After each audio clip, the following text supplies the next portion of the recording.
Sige po, let's open our Bible in the book of Genesis. Genesis chapter 12. Let us read verse 1 hanggang verse 4. Genesis chapter 12.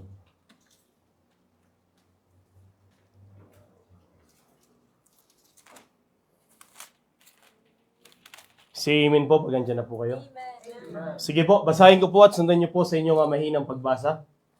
Genesis chapter 12 verse 1. Now the Lord had said unto Abraham, Get thee out of thy country and from thy kindred and from thy father's house unto a land that I will shew thee. In verse 2, And I will make of thee a great nation, and I will bless thee and make thy name great, and thou shalt be a blessing. In verse 3, And I will be bless them that bless thee, and curse him that curseth thee, and in thee shall all families of the earth be blessed. In verse 4, So Abraham departed as the Lord had spoken unto him, and Lot went with him. And Abraham was 75 years old when he departed out of Haran. Tayo po'y manalangin. Ama naming Diyos, dakila sa lahat.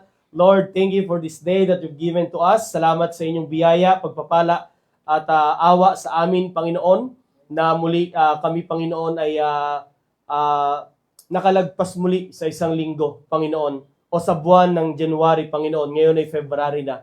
Lord, salamat sa inyong pag-iingat. Salamat sa inyong patuloy na katapatan sa amin, Panginoon. Gaya nga po na sinasabi mo sa inyong salita, There are new every morning, great is thy faithfulness. Lord, every day na kami gumigising, Panginoon, ipinapakita mo sa amin kung gaano ka katapat sa aming buhay, Panginoon. Kahit sabihin namin hindi pa kami nagising, Panginoon, yun ay katagumpayan namin bilang isang ligtas, Panginoon, dahil ikaw ay makikita na namin. Kaya Lord, wala kaming karapatan o wala kaming dahilan para hindi maglingkod sa inyo na mayroong katapatan. Dahil ang mga bagay na nangyayari o ginagawa mo sa aming buhay habang kami ay nasa lupa, yan ay biyaya at pagpapala mo sa amin, Lord. Kaya Lord, pagpalain mo nga po ang gabing ito, ang inyong salita na aming maririnig at mapag-aaralan ay kayo nga lang po ang aming mabigyan ng kaluwalhatian, kayo nga lang po ang aming mabigyan ng kapurihan, Panginoon. Ang tanging pangalan mo nga lang po ang maitaas sa likod ng pulpitong ito, hindi kung sino man. Lord, bigyan nyo kami ng katalinuhan, mababang puso, na handang magpailalim sa inyong makapangyarihan na kamay. Lord, dalangin nga po namin na kung merong kinikitang karumihan, kasalanan sa aming puso at isipan, ito nga po inyong ipagpatawad, Panginoon. Dalangin nga po namin na patuloy nyo nga po kami ingatan at pagpalain mo nga rin po ang inyong lingkod. Kasama nila, ingatan nyo rin po sila Pastor Ramil kasama ng inyong lingkod sa Mandaluyong, Panginoon, hanggang sa kanilang pag-uwi. Muli marami pong salamat. Mahal ka po namin. Ang lahat dalangin namin, pinapasalamatan sa matamis na pangalan ni Jesus. Amen. So sige po, maaari na po kayong maupo, mga kapatid. Amen? Before I start, ay nais ko lang po magpasalamat sa Panginoon. Muli, makatayo po sa likod ng pulpitong ito. Amen? So, isa pong pribilehiyo at isa pong tawag dito, biyaya ng Panginoon po na makatayo sa likod ng pulpitong ito. At salamat sa lingkod niya, ang ating pastor na nagpahiram po sa likod ng pulpitong ito. Amen? So, sige po. Nakakakaba po kasi tumayo sa likod ng pulpito. Pag ako ang magpipreach, gusto ko ang pag-aawitan hindi mahaba. Kasi parang mas lalo akong kinakabahan pagka mahaba ang awitan, yung announcement, parang ganon, parang gusto ko agad tumayo para, syempre, para matapos din, di ba? Yun naman ang doon, ang inaantay natin doon, amen?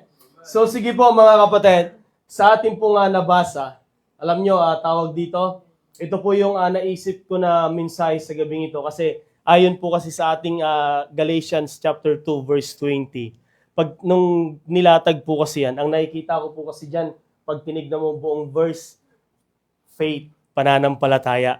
Yan po kasi ang nakikita ko pag tinignan ko siya ng buo. I am crucified. 'Di ba? Ang kailangan mo pananampalataya. 'Di ba? With Christ, nevertheless I live. 'Di ba? Faith pa rin. 'Di ba? The life, ang kasunod doon, I'm crucified with Christ. Nevertheless, I live, yet not I. Di ba? Yet not I, nakikita mo pa rin, faith. Di ba? But the life, ang nakalagay dyan? But Christ liveth in me, and the life which I now live in the flesh, I live by the faith of the Son of God who loved me and gave Himself for me. Faith pa rin. Amen? So, kaya sabi ko, parang tawag dito, dito ako dinadala ng Panginoon. Sakto, faith po ang mensahe ng ating pastor kanina. Amen? So, sige po mga kapatid. And then, nakita ko po, kasi nandito po ako sa Book of Genesis sa aking Bible reading and devotion. So, pagdating kay Abraham, isa lang kasi ang maaalala mo, faith. Because Abraham is the father of faith, mga kapatid. Amen? So, yan po ang ating pag-aaralan ngayong gabi. Ang title po ng mensahe natin, A Life Lived by Faith. A Life Lived by Faith. O sa Tagalog, isang buhay na namumuhay saan sa pananampalataya. Amen? So, this is a reminder, and let us examine ourselves, mga kapatid, whether ye be in the faith, mga kapatid, gaya po na sinasabi ng salita ng Panginoon. Amen? Alam niyo po, maganda na mapag-aralan natin ang ating buhay pananampalataya habang nasa bungad pa lang po tayo ng taon. Amen? Kasi yan po ang ating pinakagasolina o pundasyon sa harapan ng Panginoon para magtagumpay po sa crucified na ating tema. Amen? Mahirap po na magpatuloy tayo sa harapan ng Panginoon nang wala naman po tayong pananampalataya. Amen, na hindi natin alam o tayo ay lutang, 'di ba, sa ating buhay pananampalataya. Kaya nga po kinuha ko po yung chapter 12, how Abraham began the covenant of God for his calling. May kita po natin dito in verse 1, now the Lord had said unto Abraham, amen, get thee out of thy country. Ito po ang utos ng Panginoon kay Abraham. Kasi nga si Abraham ay na-delay, mga kapatid, dahil sa kanyang tatay. Di ba? Kaya nga ang kanyang tatay, sino ang kanyang tatay? Si Terah. Amen? The father of Abraham, na ang meaning kanyang pangalan is delay. Mga kapatid, why? Mababasa po natin yan in verse 30 ng chapter 11, and Terah took Abraham his son, and Lot the son of Haran, his son's son, and Sarai his daughter-in-law, his son Abraham's wife, and they went forth with them from Ur of the Chaldees to go into the land of Canaan, and they came unto Haran and dwelt there. Mga kapatid, kumbaga, nanirahan pa po sila doon. And the day of Terah were 205 years, and Terah died in Haran.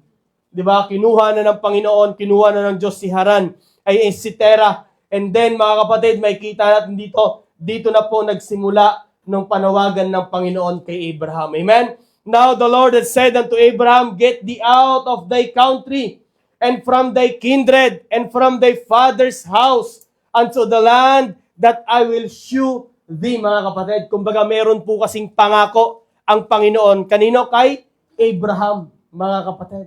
Ganon din naman po sa atin, mga kapatid. Amen?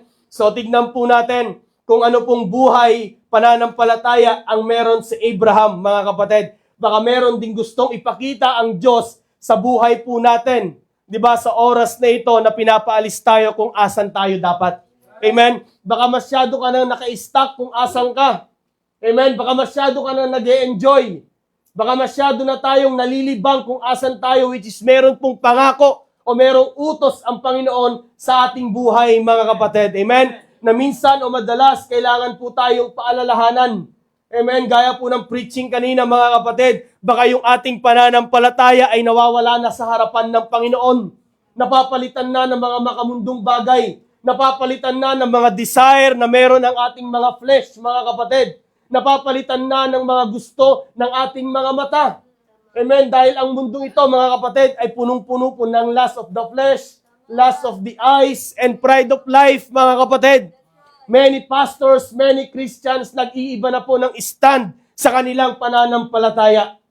Amen? Kaya ngayon, makita po natin na meron pa rin pong Daniel, meron pa rin pong Abraham na namuhay sa pananampalataya sa harapan ng Panginoon.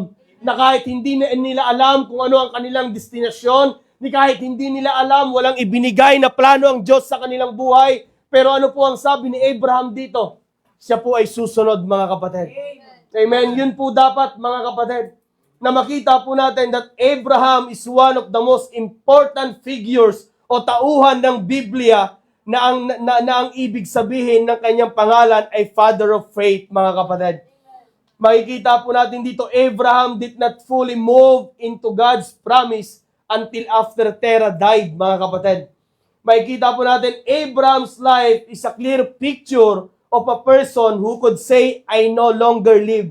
God now directs my life. Amen? Yan po dapat ang makita po natin, mga kapatid, na ang ating buhay na ipinapamuhay sa mundong ito na dapat ang nagdadirect is ang Panginoon na, ang Diyos na. Amen? Na kailangan nakapako na po tayo dyan. Kailangan naka-crucified na po tayo dyan, mga kapatid. We can say that Abraham lived a life of faith because his faith was shown through his actions.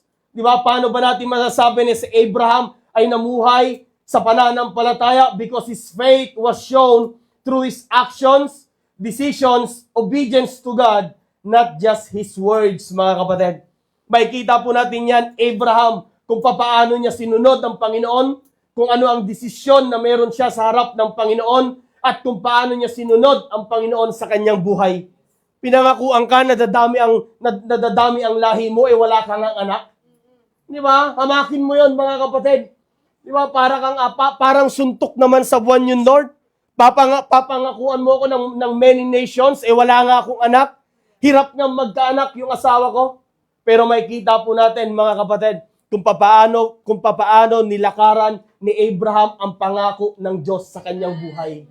Amen. Ganun din tayo, mga kapatid. Kakalabas lang po natin sa 2025. Maaring merong utos ang Panginoon sa atin ngayong 2026. Kaya kung hindi natin i-examine yung ating pananampalataya, kung andyan pa o wala na, amen, baka masyado na tayo nag-e-enjoy sa mundong ito. Baka masyado na tayo nag-e-enjoy sa ating trabaho. Hindi po masamang magtrabaho, hindi po masamang mag-aral. Pero dapat alamin po natin kung ano yung priority po natin sa ating buhay. Di ba? Baka marami tayong bagahe. Baka meron ka pang pera sa buhay mo. Di ba? Baka meron ka pang dala-dala nung nakaraang 2025 na ang gustong sabihin sa iyo ng Panginoon. Di ba? Get thee out. Umalis ka dyan. Amen? Kailangan na nating hubarin yan. Kailangan na nating alisin yan para magtagumpay muli tayo sa 2026. Sabi nga baka meron kang paraan nung 2025 na maaaring pinayagan ng Lord o nakalusot ka, hindi natin alam ngayong 2026. Amen? Kung mapagtatagumpayan pa rin natin o makakaalpas pa rin tayo ngayong 2026, mga kapatid. Amen? Kasi nga po kung paano ang mundo, pasama ng pasama, ganun din po ang buhay ng isang mananampalataya, pahirap po ng pahirap. Di ba? Madalas, hindi na ang mundo ang kalaban natin, sarili na po natin. Yan po ang katotohanan, mga kapatid. Ngayon, okay ka pa, bukas parang hindi na naman. Ngayon, punong-puno ka pa ng pananampalataya, pero pag uwi mo, pag meron ka lang na-receive na message, meron ka lang nabalitaan, di ba? Yung pananampalataya natin, naglalak. Di ba? Nag-i-stop, mga kapatid. Yan po ang makita po natin. Ano ba ang makikita po natin kay Abraham? Number 1 po natin, Abraham left his old life, mga kapatid. Abraham left his old life, mga kapatid. Kaya nga sabi ko kanina, baka meron tayong kailangan iwan. Baka meron ka pang nadala. Amen? Baka meron pa po tayong nadala kasi si Abraham, ang utos ng Panginoon, napakalinaw. Now the Lord had said unto Abraham, get thee out of thy country, and from thy kindred, and from thy father's house, unto the land that I will shew thee, and I will make of thee a great nation. Ito po'y sinasabi ko kanina. So Abraham, ito po ang kanyang aksyon. So Abraham sa verse 4, so Abraham, as the Lord had spoken unto him, and Lot went with him. And Abraham was 75 years old, mga kapatid. And when he departed out of Haran, sumunod po siya sa Panginoon, mga kapatid. Amen? This was not merely a change of location. It was a crucifixion of self, mga kapatid. Yung pagsunod niya, mga kapatid, talagang ibinigay niya na ang kanyang buhay sa Panginoong Hesus. Ganon din tayo, mga kapatid, no? Dapat pag nangako tayo ngayong month of January na, Lord, di ba? I am crucified with Christ. Kailangan talaga fix yan. Hindi po yan dapat magbabago, mga kapatid. Amen? Kaya nga sabi, not merely a change of location, Di ba? Parang magbabago ka lang ng lugar mo, pero continuous ka pa rin sa pagiging faithless sa harapan ng Panginoon. Magbabago ka lang ng, magbabago ka lang ng onting style. Di ba? Pero yung pananampalataya mo, ganun pa rin sa harapan ng Panginoon. But Abraham, mga kapatid, makikita po natin dito kahit basahin nyo. Di ba? From 12, pataas na mga chapter, makikita po natin kung paano po sumunod sa Abraham. Amen? Makikita po natin dito, God's call required separation, mga kapatid. Now the Lord that said unto Abraham, get thee out of thy country, mga kapatid. Ito yung sinasabi ni Pastor kanina, na kung kailangan mong mapalakas, kailangan mong manindigan, kailangan mong humiwalay sa mga bagay na nakakahadlang sa pananampalataya mo. Alam nyo, mga kapatid, ang pagsunod sa harapan ng Panginoon o ang pagsunod sa panawagan ng Panginoon, nangangailangan po yan ng separation. Kailangan mo talagang maninindigan sa harapan ng Panginoon. Kailangan mo talagang maging sensitibo. Kailangan mong tignan kung asan ba ako. Kailangan mong tignan yung kasama mo. Kailangan mong tignan yung pinapakinggan mo. Kailangan mong tignan kung asan ka. Why? Kasi kung sino yan, kung ano man at kung saan man yan, alam mo na hindi yan nakakatulong sa pananampalataya mo, kailangan mong umalis dyan. Baka yan yung dahilan kaya hindi natin nasusunod, o baka yan yung dahilan kaya po hindi tayo nagkakaroon ng tagumpay sa ating buhay pananampalataya.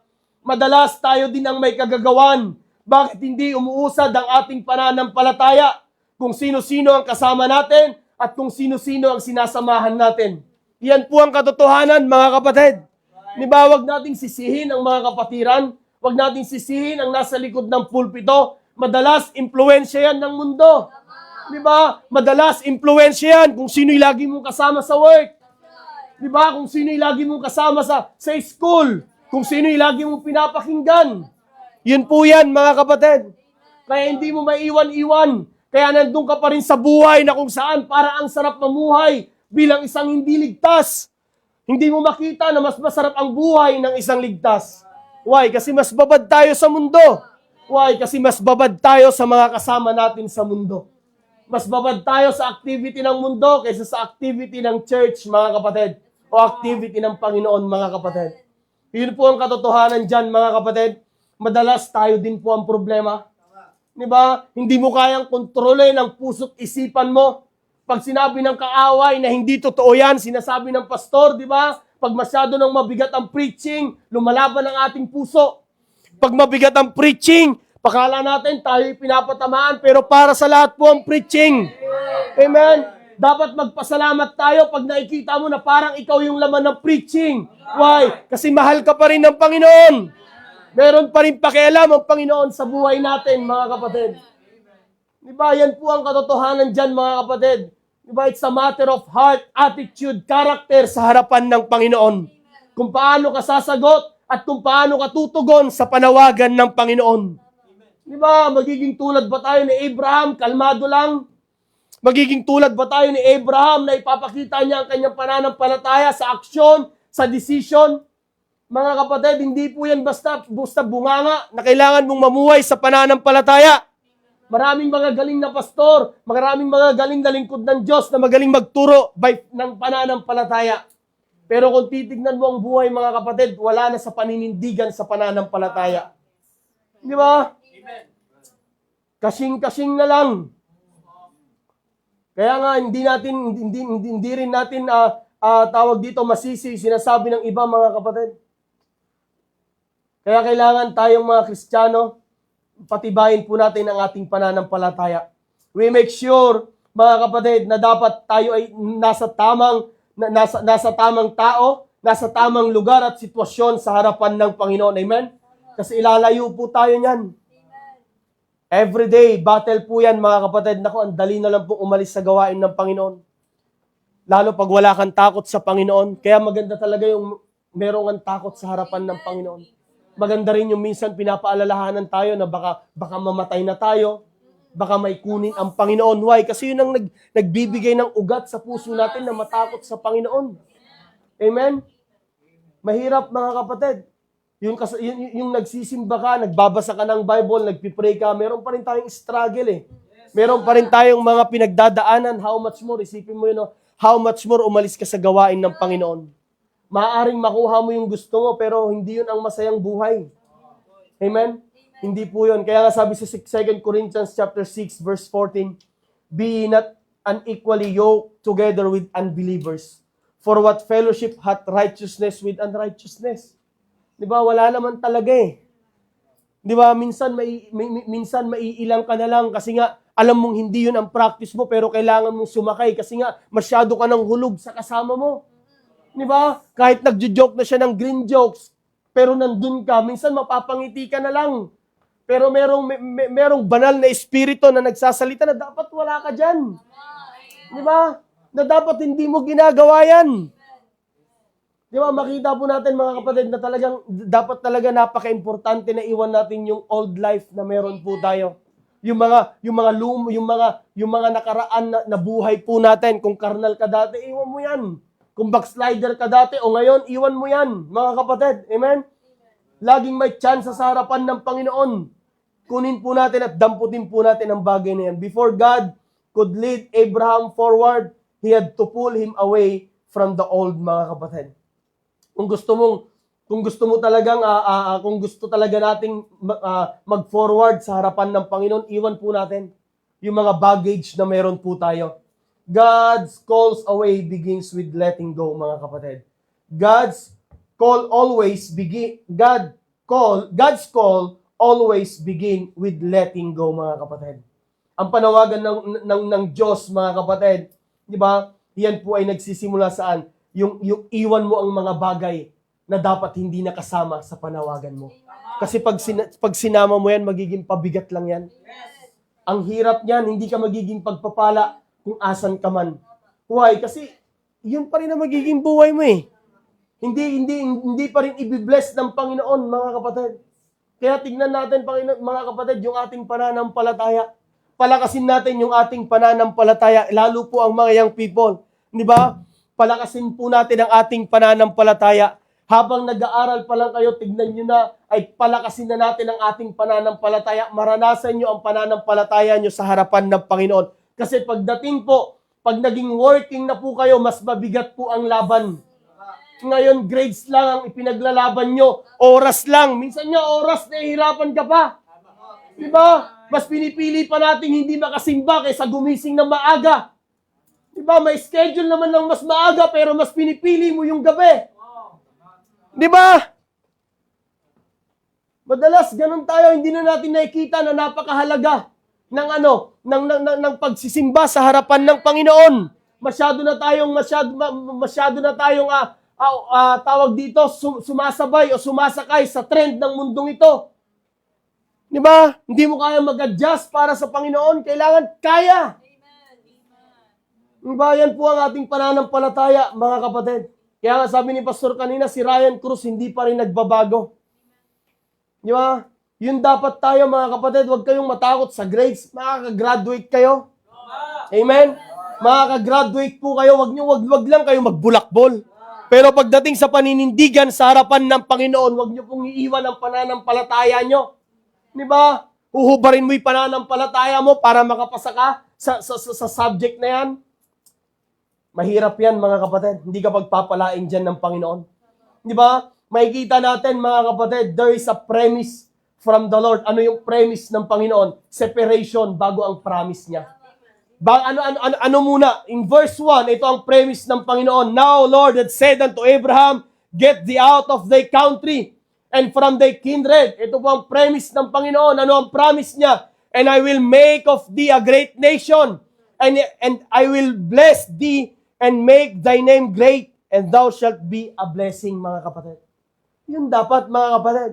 Makita po natin that God's promise required trust, mga kapatid. That God's promise required trust, mga kapatid. Abraham was given a promise, but not the full plan, mga kapatid. Ang ibinigay lang po sa kanya, pangako. Di ba? Para kang tumanggap ng project na hindi ka binigyan ng plano. Ganito ang gusto ko, 2-bedroom. Di ba? Ito ang gusto ko, 2nd floor, warang ground floor, gawin mo yan. Diba? Tingin mo kaya bang gawin yon? Pero mukhang ganun po ang nangyari kay Abraham. Gagawin daw siyang great nation pero wala po siyang anak. Di ba? Makikita natin, mga kapatid, ang ibinigay po kay Abraham, promise. Pero hindi niya alam kung ano ang mangyayari. Pero sumunod po si Abraham, mga kapatid. Faith is trusting God's promise without demanding the details, mga kapatid. Pag sinabi ng Panginoon, but seek ye first the kingdom of God and His righteousness, and all these things shall be added unto you, hanggang dun lang yon. Di ba? Ang kailangan lang po natin sumunod at magtiwala sa harapan ng Panginoon. Di ba? Kailangan pa bang i-details ng Panginoon yan? Kailangan niya pang sabihin na mag-soul winning ka, mag-pray ka, mag-Bible read ka, magsimba ka? Hindi na. Di ba? Ang kailangan mo lang magtiwala at sumunod sa harapan ng Panginoon. Di ba? Meron ng pangako ang Panginoon, mga kapatid. Ang kailangan na lang po natin is gawin kung ano yung pangako niya. Mahirap kasi tayong mga Kristiyano, kailangan muna natin ng pruweba. Di ba? Kailangan mo muna natin makita na yung iba pinagpapala bago tayo kumilos. Dapat hindi po ganon. Kailangan kung ano yung sinabi ng Panginoon, kailangan po natin gawin, mga kapatid. Kailangan po natin gawin, mga kapatid. That faith obeys without explanation, mga kapatid. Dapat pag tayo ay sumunod, mga kapatid, di ba, gawin talaga natin ng mahusay sa harapan ng Panginoon. Amen? Because God's promise required trust, mga kapatid. Kailangan ang pangako ng Panginoon, kailangan pinagkakatiwalaan po natin yan.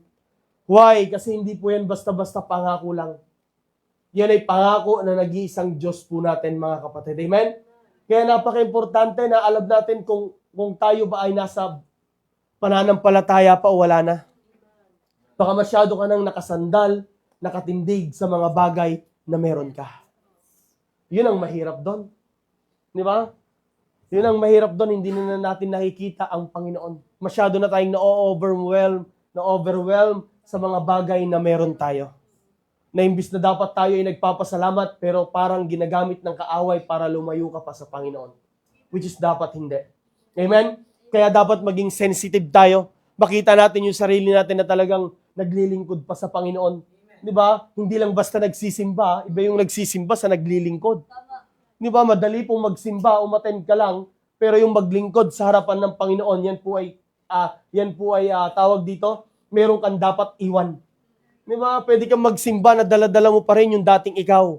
Pero yung pag ikaw ay naglingkod, kailangan mong isurrender yung mga bagay.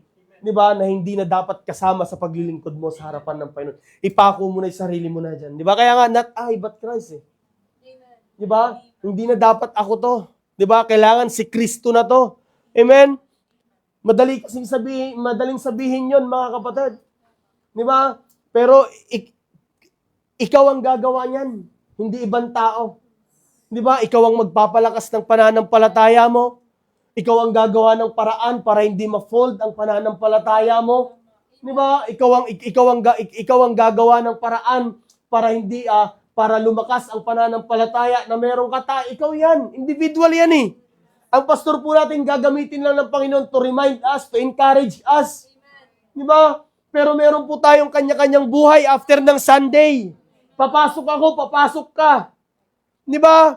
Makikipaglaban ka, makikipaglaban ako. Di ba? Kaya nga, mga kapatid, pasalamat po tayo, meron pa rin pong gawain ng Panginoon na nagre-remind po sa atin.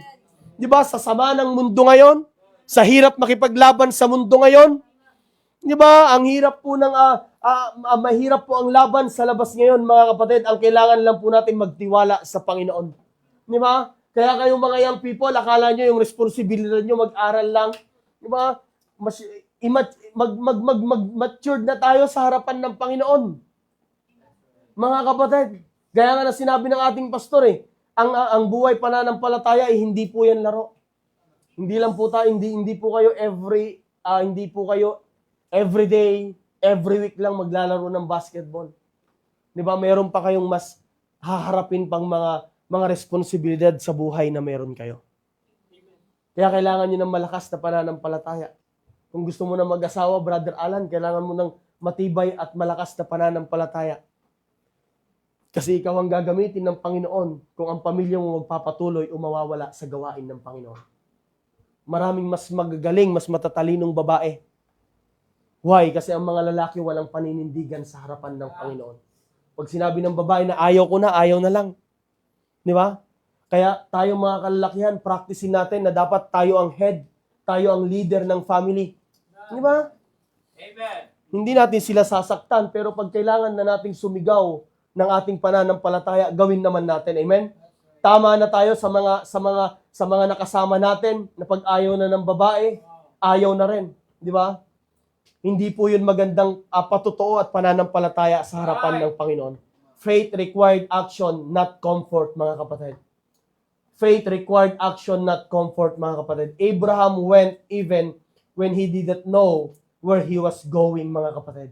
Abraham went, siya po ay pumunta even when he did not know where he was going.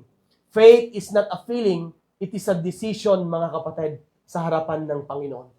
Ang pananampalataya, hindi po yan feeling. Feeling mo malakas ka. Di ba? Feeling mo nananampalataya ka. Hindi po, yan po ay aksyon sa harapan ng Panginoon. Di ba? Kaya makikita mo ang isang Kristiyano kung talagang ang pananampalataya ay meron sa Panginoon, makikita mo yan. Sa kanyang attitude, sa kanyang paglilingkuran sa harapan ng Panginoon. Pero pag ang Kristiyano, madalas wala sa gawain ng Panginoon, madalas ayaw kasama ang mga kapatiran sa Panginoon, nako, makikita mo kung ano ang pananampalataya meron siya. Amen? Kaya huwag natin masyadong enjoy lang natin yung blessing ng Panginoon sa mundong ito. Amen? Binigyan ka ng magandang trabaho, enjoy mo yan. Seryosohin mo yan. Amen? Tawag dito, galingan mo dyan. Pero huwag natin kakalimutan na after work, di ba? Na pagkatapos mo dyan, Kristiyano ka pa rin. Di ba? Hindi yun after work, feeling mo hindi ka na Kristiyano kasi na-stress ka. Di ba? Pinagalitan ka ng teacher. Nagka-problema ka sa pamilya. Hindi po, mga kapatid. Di ba? Wala pa yan, Kristiyano ka na. Amen? Wala pa sila, Kristiyano ka na. Huwag po natin kakalimutan yan, mga kapatid. Faith is not a feeling. Ang pananampalataya ay hindi lang basta naramdaman mo na malakas ka sa pananampalataya. Di ba? Hindi po yan feeling. Feeling ko ngayon, nakarinig ako ng preaching sa Laloma, pambihira, spiritual na ako. Ang lakas ng pananampalataya ko. Hindi po yung ganun, mga kapatid. Di ba? Yan po ay nakikita kung paano po natin paglingkuran ang Diyos na meron po tayo. Kung paano po natin sundin ang Diyos na meron po tayo. Amen? Di ba? Kung tayo ba ay masunurin, di ba? Kung tayo ba ay matigas ang ulo, makikita yan eh. Amen? Hindi man namin kayo kasama everyday, pero makikita po yan sa action po natin. Maaring kami madadaya nyo, pero ang Diyos, mga kapatid, hindi po. Dahil ang Diyos nakatingin po yan sa puso. Di ba? Alam niya po ang laman ng puso natin. Amen? Yan po ang makita po natin, mga kapatid. At makita natin, mga kapatid, na ang katotohanan dito that real faith always move forward, mga kapatid. That real faith, ang totoong pananampalataya, ay move forward, always moves forward, mga kapatid. Wala pong stagnant. Di ba? It's either ang pananampalataya mo ay tumataas or bumababa lang yan. Di ba? Nagiging backslider ka o nagiging spiritual ka sa harapan ng Panginoon. Kaya nga, ingat tayo sa mga sinasamahan natin, mga kapatid. Okay nang maging weird ka sa trabaho mo. Di ba? Okay, wag ka lang nila sasaktan. Diba na yun eh? Pero pag mga sabi-sabi lang, tawanan mo lang. Amen? Yan po yan. Pakapalan na po ng mukha ngayon sa mundo, mga kapatid. Di ba? Pakapalan na po ang labanan nila ngayon sa mundo, kaya kapalan din natin ang ating pananampalataya. Kung manipis ang pananampalataya mo sa mundo, madali ka pong madadala. Madali po tayong mahihikayat at madadala ng mundong ito, mga kapatid. Di ba? Mas malakas na ang impluensya ng mundo ngayon. Kaya, di ba, kaya nga totoo sabi sa Biblia, redeeming the time because the days are evil. Pasama na ng pasama. Ang teknolohiya ngayon, ang taas na. Di ba? Ginagawa ng tamad ang mga tao. Nandito na lahat, mga kapatid. Kaya nga, ingat tayo, mga kapatid.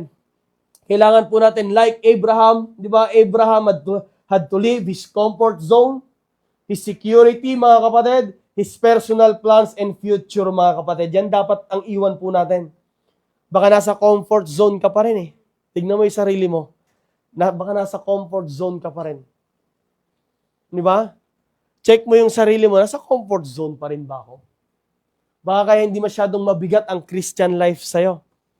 Kasi baka nasa comfort zone ka pa rin. Di ba? Ano ba yung comfort zone na meron ka? Kaya nga nung namatay si Tere, Ano ang sabi ng Panginoon? And the Lord spake unto Abraham. Di ba? Get out. Saan kaya tayo pinapaalis ng Panginoon? Mga kapatid, tignan mo. Ano ba'y nagiging dahilan bakit ang pananampalataya natin is ano pa lang? Kumbaga sa buntis ng kumbaga sa laman ng tiyan ng misis ko, 2 weeks pa lang, anliit pa lang. Di ba? Kailan kaya lalaki ang pananampalataya natin? O kailan kaya natin palalakihin ang pananampalataya natin? Di ba? Ano ba ang sabi sa Bible? God, increase our faith. Di ba? Lord, taasan mo ang aming pananampalataya. Dapat ganun tayo mga kapatid. Lord, increase our faith. Pero tignan mo, baka nasa comfort zone ka. Di ba? Baka nasa comfort zone tayo. Baka nandun pa rin tayo sa ating mga personal plans and future. Di ba? Umiikot pa rin tayo doon. Di ba? Ilang years na tayo doon, mga kapatid. Ilang years na tayo doon. Makikita po natin yan, mga kapatid. In Hebrews chapter 11, verse 8, basahin po natin. Hebrews 11, verse 8. By faith, Abraham, when he was called to go out into a place which he should after receive for inheritance, obeyed, and he went out not knowing whither he went, mga kapatid. Di ba? Not knowing whither he went, mga kapatid. Pero ang sabi dito, by faith, Abraham, when he was called to go out, nung inutusan siya ng Panginoon na umalis, sumunod po siya, mga kapatid. Amen? You can fully follow God while holding tightly to your old life, mga kapatid. You cannot fully follow God while holding tightly to your old life. Alisin mo na yan, iwan mo na yan. Amen? Ang buhay na meron ka, ano nakalagay dyan? Not I, but Christ. Huwag mo nang hawakan yung not I. Hawakan mo yung but Christ. Na ang buhay na meron dapat tayo, mga kapatid, isang buhay na kay Kristo. Totoo ba na nasurrender mo na kay Kristo ang dati mong buhay? Kasi ngayong taon, buhay naman na nakapako kay Kristo. Kung nakaraan, pangako lang, ngayon, gawa na ang kailangan mo ng kumilos, umalis kung saan ka komportable, at kung hindi na pwede yung gusto mo lang, kailangan yung gusto na ni Kristo, mga kapatid. Di ba? Na makita po natin that Abraham left his old life, mga kapatid. Amen? And number 2 po natin, Abraham lived under God's control, mga kapatid. Abraham lived under God's control. Dapat ito ang buhay na meron tayo, mga kapatid. Yung buhay na ang kumukontrol is ang Diyos, mga kapatid. Amen? Mahirap na pag ang buhay po natin, pag ang kumukontrol na hindi ang Diyos, naku, baka kung saan-saan po tayo mapunta. Abraham believed the Lord and he counted it to him as a righteousness. In Genesis chapter 15, verse 5 and 6. Basahin po natin. Punta tayo sa Genesis chapter 15. In Genesis chapter 15, sabi po rito, umpisa natin sa verse 1. After these things, the word of the Lord came unto Abraham in a vision, saying, Fear not, Abraham, I am thy shield, and the exceeding great reward. Grabe yung pangako ng Panginoon kay Abraham, no? Kahit sa verse 12, nung sila ay, nung nagka-famine, nung pumunta siya sa Egypt, di ba? Tapos ang sinabi niya sa mga Ehipto, yung si Sarai, sister niya. 'Di ba? Pero tignan mo, prinotektahan sila ng Panginoon doon. Binagabag si Pharaoh, 'di ba? Kumbaga talagang natakot siya. Kaya nga sabi niya, 'di ba? Anong ginawa mo sa amin? Kasi kilala niya ang Diyos ni Abraham. Di ba, makita niyo yung protection ng Panginoon, mga kapatid. Pag ang Diyos talaga kumokontrol sa buhay po natin, hindi ka talaga niya papabayaan eh. Di ba? Right. Hindi ka talaga papabayaan ng Panginoon, mga kapatid. Si Sarah pa naman, ang sabi doon, she was beautiful. Maganda talaga si Sarah, kaya nga nung nakita nila, pambihira, ang aksyon agad ng mga Ehipto, daling kay Pharaoh eh. Di ba? Kasi maganda siyang babae, sinabi pa ni Abraham, kapatid niya. Di ba? Pero prinotektahan na pa rin ng Panginoon, mga kapatid. Hindi pa rin nangyari. Di ba? Kumbaga, makikita natin yung fault ni Abraham doon. Kumbaga, napunta sa danger si Sarai doon. pero makita mo ang proteksyon ng Panginoon. Pag sumunod ka talaga sa Panginoon, mga kapatid, di ba? Abraham lived under God's control. Pag ang buhay po natin is nasa ilalim po na ang Diyos ang kumukontrol, hindi po talaga tayo papabayaan ng Panginoon. Amen? Kaya nga nung binabasa ko to, sabi niya rito, and after these things, the word of the Lord came unto Abraham in a vision, saying, Fear not, Abraham, I am thy shield, and thy exceeding great reward. Di ba? And Abraham said, Lord God, what wilt thou give me? Seeing, di ba? Ito na yung sinasabi niya, seeing I go childless. Wala naman akong anak. And the steward of my house is the Eliezer of Damascus. Di ba? Kumbaga, wala daw siyang bahay, wala siyang anak. Diba? Sinasabi niya rito, mga kapatid. And Abraham said, Behold, to me thou hast given no seed, and lo, one born in my house is mine here. And behold, the word of the Lord came unto him, saying, This shall not be thine here, but he that shall come forth out of thine own bowels shall be thine here. And he brought him forth abroad and said, Look now toward heaven. Nilabas pa siya. Nakikita mo yung mga star na yan? Di ba? Kanina, great nation eh. Ngayon, di ba? Kung mabibilang mo yung mga star na yan, pag lumabas ka, ang daming star eh. Di ba? Ang daming star, mga kapatid. Ano ang sabi rito, mga kapatid? Look now toward heaven and tell the stars, if thou be able to number them. And he said unto them, So shall thy seed be. Putik, wala nga siyang anak, tapos sasabihin mo, magiging ganun yung lahi niya.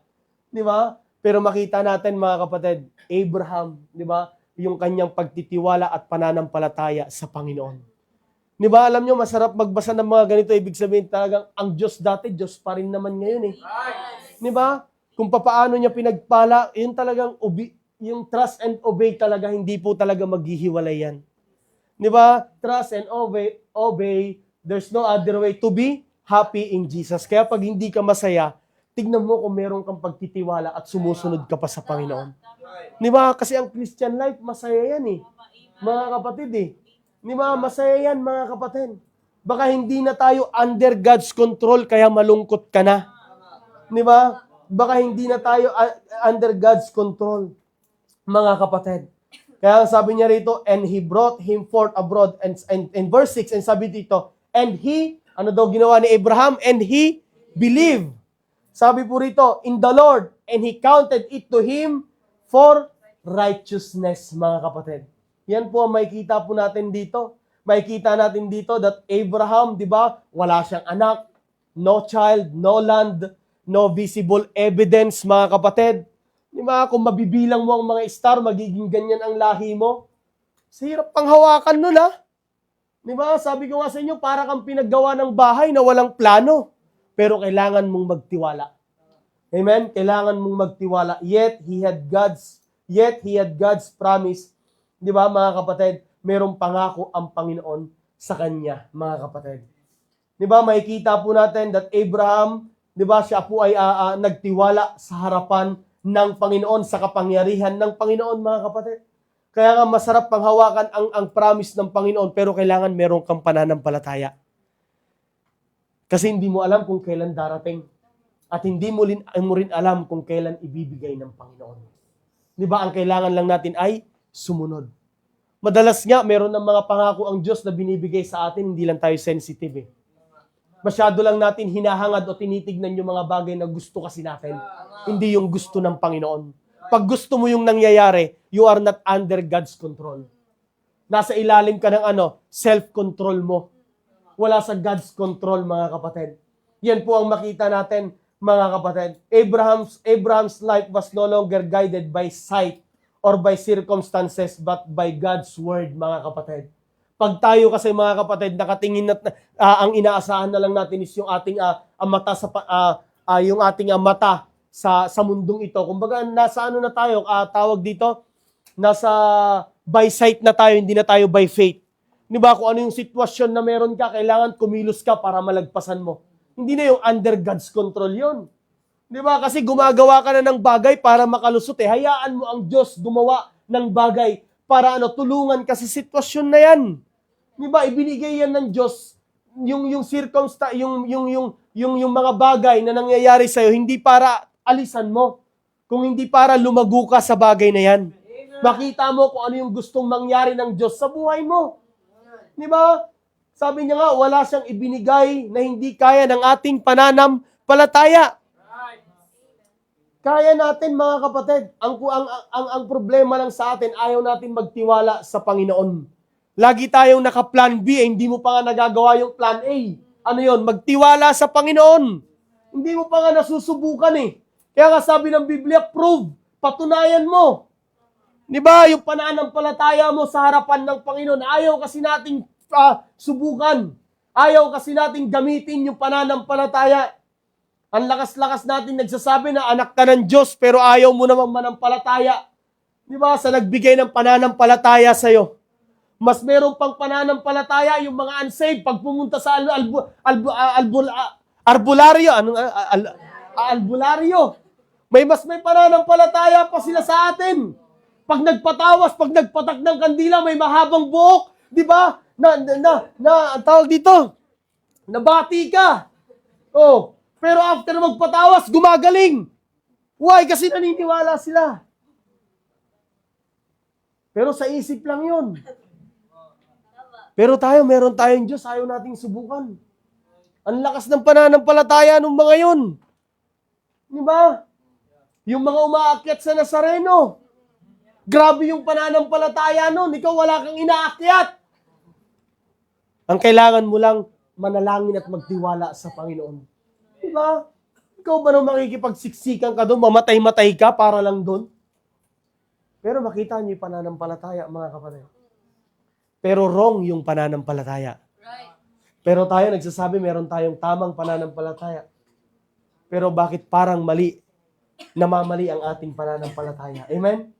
Lagi dapat, mga kapatid, kung papaano si Abraham ay namuhay under God's control, dapat ganun din po tayo.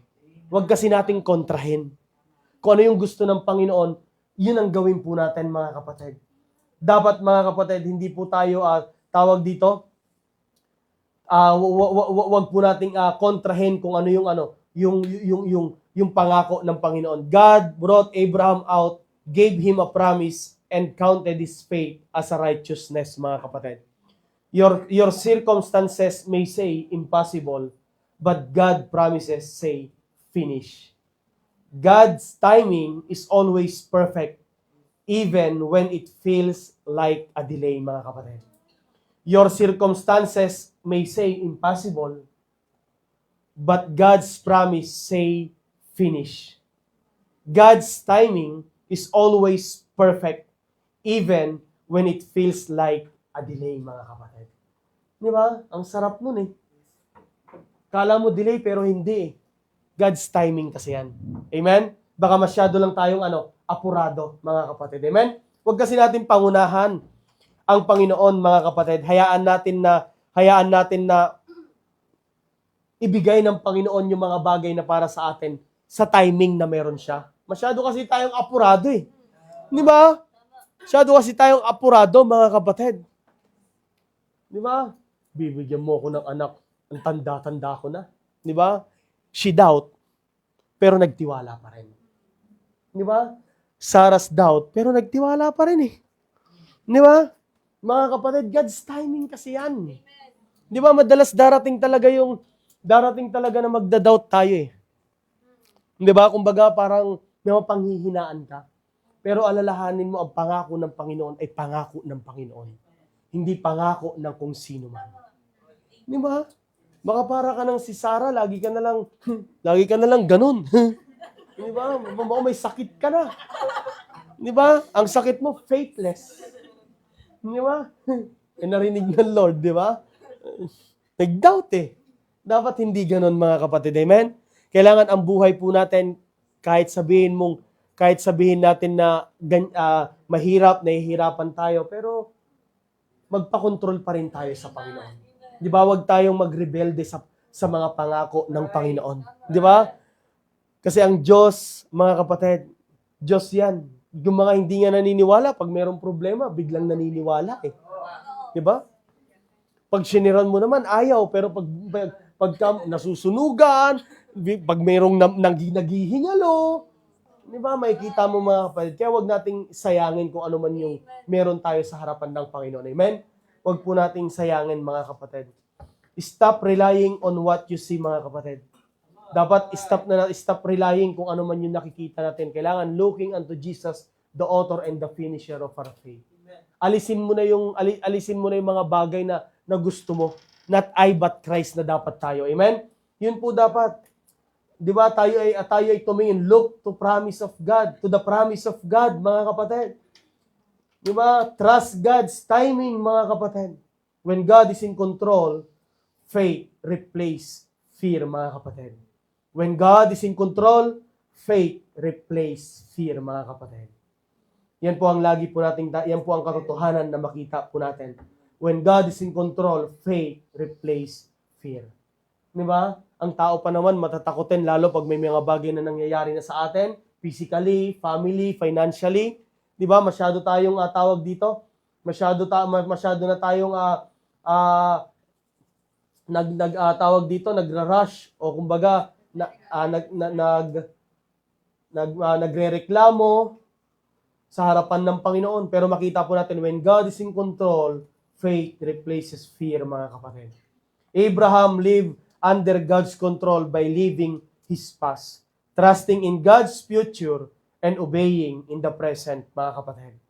Makikita po natin na meron pong great promise ang Panginoon kay Abraham. The promise to Abraham is fulfilled in Jesus Christ, who brings blessing to all. Di ba? Kumbaga kung papaano naging matagumpay si Abraham, mga kapatid, tayo rin naman naging matagumpay na eh. Kasi meron ng Jesus Christ na napako. Di ba? Kaya wag na nating hangarin yung sobrang tagumpay sa mundong ito. Kasi bilang isang ligtas, tayo na po ay matagumpay sa harapan ni Jesus Christ. Kasi ang buhay na nahahanapin sa atin sa langit ay hindi naman yung buhay na maraming kotse. Hindi naman yung buhay na maganda ang bahay. Kung hindi yung thou good and faithful servant sa harapan ng Panginoon. Amen?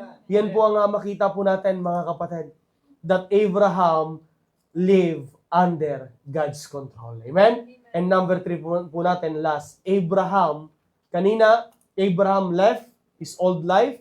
Number 2 po natin, Abraham lived under God's control. Number 3 po natin, Abraham learned to obey by faith. Amen? Abraham learned to obey by faith, not by feeling, mga kapatid. Amen? This was Abraham. So ito po makita po natin in Genesis chapter 22 verse 1. Ito po yung Abraham's greatest test, mga kapatid. Sino po yon? Si Isaac. Di ba? Nung una, mayroong mga pangako ang sayo ang Panginoon, wala kang anak. Ngayon, meron ng anak si Abraham. Pero tinest pa rin siya ng Panginoon. Di ba? Kaya masarap magtagumpay sa pagsubok ng Panginoon eh. Kasi after pagsubok, makikita mo talaga ang blessing ng Panginoon. Di ba? Hindi yung mga material na bagay yung spiritual na bagay na mas lalo kang napapalapit sa Panginoon. Mas lalong napapalakas yung pananampalataya mo sa Panginoon. Mas lalo mong napapatunayan na anak ka ng Diyos at meron kang Diyos na sumasagot sa panalangin mo. Di ba? Yun eh. Walang katumbas yun Makatanggap ka ng pera at sagutin ng Panginoon ang panalangin mo. Di ba? Yung pera nauubos yan. After niyan, nalulungkot ka. Pero yung pagsagot ng Panginoon at yung pagtulong ng Panginoon, pag everyday mong inaalala, everyday kang pinapasaya niyan. Di ba? Yun po yan, mga kapatid. Dahil makita po natin na kailangan talaga nating matutunang sumunod ng merong pananampalataya sa harapan ng Panginoon. Hindi lang basta feeling na parang gusto kong sumunod sa Panginoon. Hindi po yan feeling. Di ba? Kailangan yan obeyed by faith like Abraham, mga kapatid. This was Abraham's greatest test. God asked for Isaac. Di ba? Sino ba si Isaac?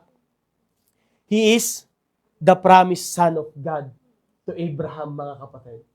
Sipin mo yun, pinangakuan ka pero kukunin din pala. Kasi hindi naman alam ni Abraham na magbibigay ng lamb ang Diyos. Di ba?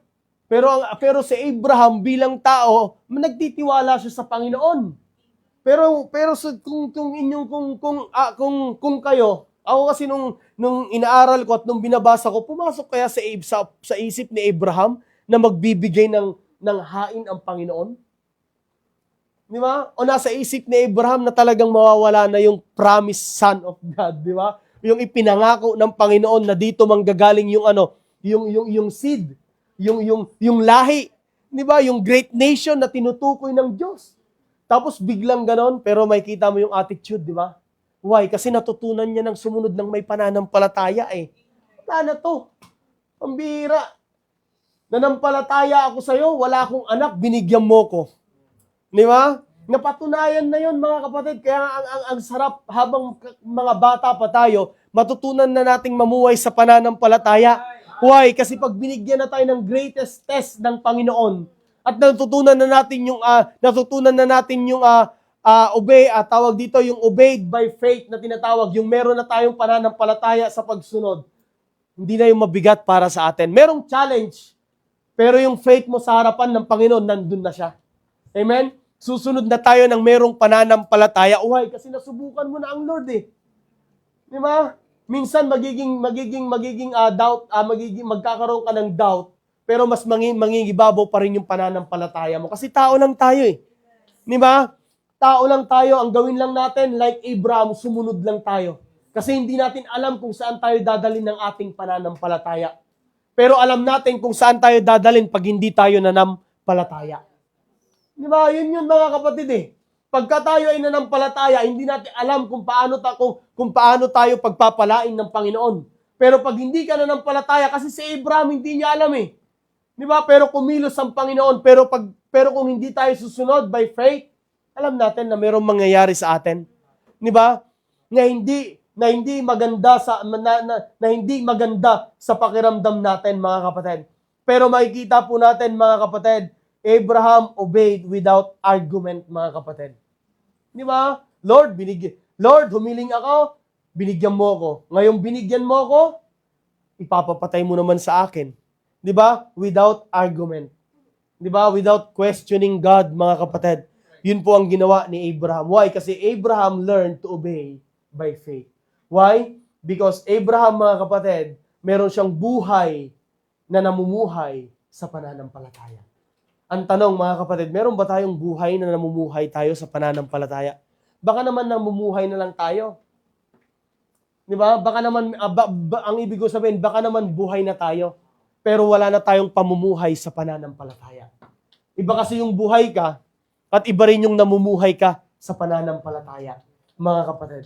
Di ba makita natin na as a Christian, mga kapatid, napaka-importante ng ating pananampalataya. Di ba? Kasi yan ang shield natin eh. Kung wala kang matibay, takot sa Panginoon, wala kang pananampalataya, pagkatiwala ng Panginoon, napakadali pong alisan ang gawain ng Panginoon. Napakadali po. Napatunayan po namin yan, mga kapatid. Di ba? Kaya ganun po kahigpit ang gawain ng Panginoon, mga kapatid. Kasi po, ipinaglaban po namin ang pananampalataya namin, di ba, sa gawain na ito, mga kapatid. Di ba? Kaya ganun po katindi ang ating pastor. Makita nyo kanina, di ba? Get thee out. Nagawa po yun na lingkod ng Diyos, mga kapatid. Lumabas po kami sa comfort zone. Lumabas po siya sa comfort zone kung asan po siya. Di ba? Makita nyo po yan, mga kapatid. Kaya hindi nyo po kami masisi kung ganun po kami kahigpit kasi hindi po basta-basta ang gawain ng Panginoon. Amen? Di ba? Kung paano ipinaglaban ni Abraham ang pangako ng Diyos, ganun din po dapat natin ipaglaban ang pangako ng Diyos sa gawain na ito. Di ba? Abraham reasoned that God could even raise the dead. Makikita natin, mga kapatid, that Abraham obeyed not because he understood God's plan, but because he trusted God, mga kapatid. Abraham obeyed not because he understood God's plan, but because he trusted God, mga kapatid. Ang mga Kristiyano ngayon, susunod lang kasi alam nila kung ano yung ipapagawa. Di ba? Gusto nila yung ipapagawa. Paano pagka hindi? Ang kailangan mo lang, go. Ang kailangan mo lang magtiwala, like Abraham. Susunod ba tayo? Dadamputin ba natin yung kutsilyo na gagamitin natin? Di ba? Dadamputin ba natin yung panggatong? Di ba? Dadamputin ba natin yung mga gamit, pang-alay sa Panginoon? Baka hindi. Pero si Abraham, mga kapatid, obeyed not because he understood God's plan, but because he trusted God, mga kapatid. Kaya examine mo yung sarili mo. Kung sumusunod ka pa sa Panginoon o sumusunod ka na lang kasi gusto mo yung inuutos. E paano kung hindi? So ibig sabihin, hindi tayo nagtitiwala sa Panginoon. Amen? Makikita po natin na dapat, mga kapatid, the life I now live, I live by faith, mga kapatid. Dapat yung buhay na meron po tayo is yung buhay ng yung buhay pananampalataya ng mga kapatid. Amen? True faith is proven through obedience, mga kapatid. True faith is proven through obedience, mga kapatid. Ang tunay talagang nananampalataya is yung talagang sumusunod sa Panginoon. Kasi si Abraham, kung makikita mo, hindi naman siya matuturingan na the father of faith kung hindi siya obedient sa harapan ng Panginoon. Kasi wala kang maririnig na murmuring sa kanya. Di ba? Si Moses nga nag-murmur Di ba? Napagod Pero si Abraham, mga kapatid, hindi. Yun po ang makita po natin, mga kapatid. Amen? Yan po ang makita po natin. Di ba? Ang conclusion po natin, Abraham lived by faith because he obeyed God, trusted His promise, waited for His timing, and surrendered everything to Him, mga kapatid. His faith was not just belief, it was a life lived in obedience to God, mga kapatid. Yan po ang makita po natin. Abraham lived by faith because he obeyed God. Kita naman natin, mga kapatid. He obeyed God. Trusted His promise. Totoo po yun, mga kapatid. Pinagkatiwalaan niya, pinanghawakan niya ang pangako ng Panginoon. Waited for His timing. Ang tagal niya pong inantay ang pangako ng Panginoon. And he surrendered everything to Him. His faith was not just belief. It was a life lived in obedience to God, mga kapatid. Amen? Kaya tignan natin yung ating sarili, mga kapatid. You are obedient to God? I am obedient to God? Di ba? Kasi pag obedient ka sa harapan ng Panginoon, ang pananampalataya nandyan yan. Pero pag rebelde ka sa harapan ng Panginoon, ibig sabihin, hindi na tayo nagtitiwala sa Diyos. Amen? So mga kapatid, di ba? Magkaroon po tayo ng buhay na namumuhay saan? Sa pananampalataya. Abraham left his old life. Abraham lived under God's control. And Abraham learned to obey by faith. Amen? So tayo po'y manalangin. Ang manaming Diyos, dakila sa lahat. Lord, marami pong salamat sa inyong salita na ipinagkaloob sa gabing ito. Tulungan niyo nga po kami, Panginoon, na bilang isang anak mo, ay magkaroon kami ng buhay na nang mamumuhay sa pananampalataya. Lord, onti na lang ang mga anak mo na talagang namumuhay sa pananampalataya. Marami ng mga Kristiyano, marami ng mga tao ngayon sa mundo na talagang go with the flow na lang sa mundo, Lord. Nabubuhay na lang sa desire, nabubuhay na lang sa kagustuhan ng mundo ngayon o sumasabay na lang ang maraming Kristiyano ngayon kung ano ang pamumuhay ng mundo. Pero Lord, salamat sa inyong salita na ibinigay mo ngayon sa Sanctified Baptist Church. Ang aking dalangin, kasama ng aking mga kapatid, ay tulungan mo nga po kami, Panginoon, na magkaroon kami ng buhay na namumuhay sa pananampalataya. Magkaroon kami ng Christian life na kalidad sa harapan mo, Panginoon. Magkaroon kami ng buhay na kung saan talagang nagtitiwala kami sa inyong harapan. Ano ang mga bagay ang hinaharap namin sa mundong ito. Lord, tulungan niyo nga po kami, Panginoon, na talagang kami ay maging obedient, kami ay maging believer ng inyong salita, Panginoon, habang kami ay nabubuhay sa mundong ito. Lord, salamat po sa inyong salita. Kaya nga po ang patuloy na pinupuri at pinapasalamatan ang lahat dalangin namin sa matamis sa pangalan ni Jesus. Amen.